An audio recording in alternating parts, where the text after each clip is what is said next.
जय धन्वंतरी। बहुत लोगों के प्रश्न है कि अभी गवर्नमेंट की तरफ से ये आ रहा है कि बच्चों को वैक्सीनेशन दे, तो क्या करें। तो आयुर्वेद की दृष्टि से देखें तो बच्चों के लिए सुवर्ण प्राशन और ऐसी बाल औषधियां पर्याप्त होती है। उसको कोई भी वायरस से बनी हुई या और कोई केमिकल बेस्ड में बनी हुई दवाई की कम से कम जरूरत रहती है आयुर्वेद के दृष्टिकोण से।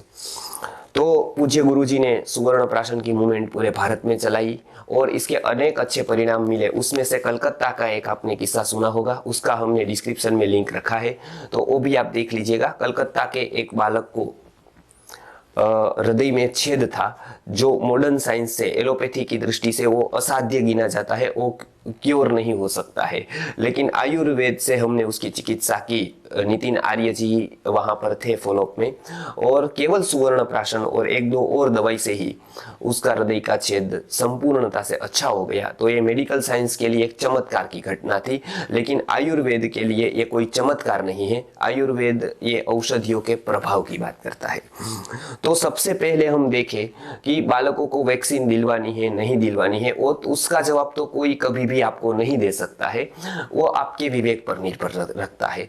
निर्णय आपको ही लेना पड़ता है, कोई लेकर नहीं लेता है। लेकिन हाँ, उसकी सपोर्टिव जो जानकारियां है वो हम अवश्य ही दे सकते हैं, ताकि दोनों पक्ष आपके सामने रहे। तो सबसे पहला पक्ष तो ये रहा कि उसको दिलवानी है या नहीं, या ऐसा कुछ भी गवर्नमेंट कहती है या कोई भी अधिकारियां कहते हैं तो वो ज्ञानजन्य होता है या नहीं। तो हमारी एक अनादिकाल से भ्रांति रही है जो सार्वजनीन है। कोई कोई भ्रांति ऐसी होती है, इल्यूजन होता है, वो व्यक्तिगत रूप से होता है। जैसे हमने कुछ है नहीं, पीला देखा, वहां पर सफेद है और चांदी देख ली, एक केवल एक पतरा था और चांदी हमने दिखाई दी। अंधेरे में कुछ रज्जू मतलब एक केवल एक धागा पड़ा है और हमने उसको सांप समझ लिया।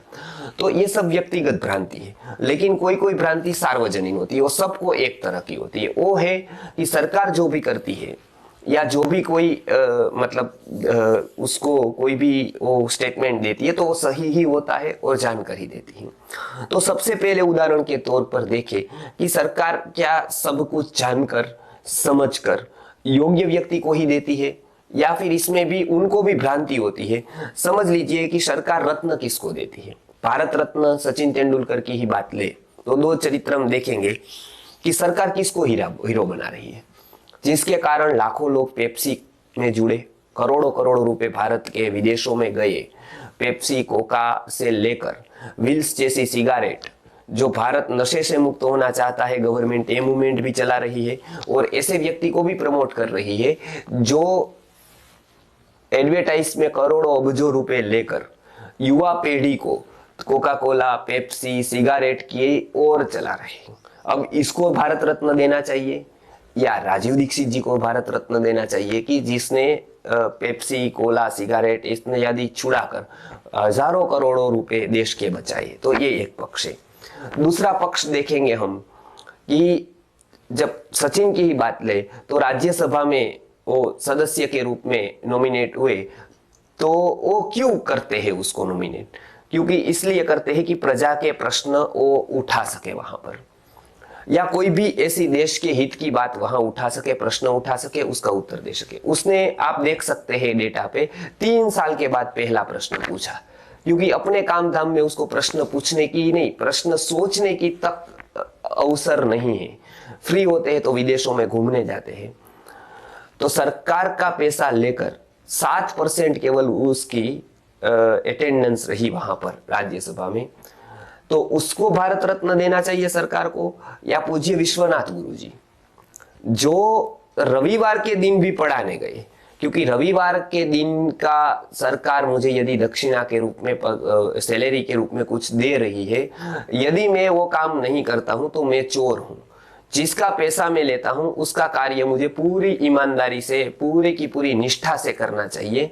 तो सरकार का जो भी वो लेते थे, तो रविवार के दिन सब छुट्टी रखते थे यूनिवर्सिटी वाले। गुरुजी वहां पर बैठकर यूनिवर्सिटी के गेट के अंदर एक छोटा सा एक चेयर जैसा था, उसमें बैठकर वो वहां पर विद्यार्थियों को बुलाकर वृक्षारोपण करवाते थे, कुछ ना कुछ करवाते थे। वो टाइम वो वहां पर ही देते थे। उस दिन सफाई करते थे, करवाते थे, उस दिन और कुछ काम करते थे, लेकिन वो जाते अवश्य थे, क्योंकि वो रविवार के दिन का भी जो उस गिनती कर लेती है सैलरी में, तो वो कोई बात नहीं, सब लोग छुट्टी रखते, लेकिन मेरे लिए वो छुट्टी नहीं होगी क्योंकि मैं उसका पैसा ले रहा हूं। अब इतनी प्रामाणिकता की एक उत्तम अवस्था आपने कभी भारत देश में नहीं, किसी भी देश में नहीं देखी।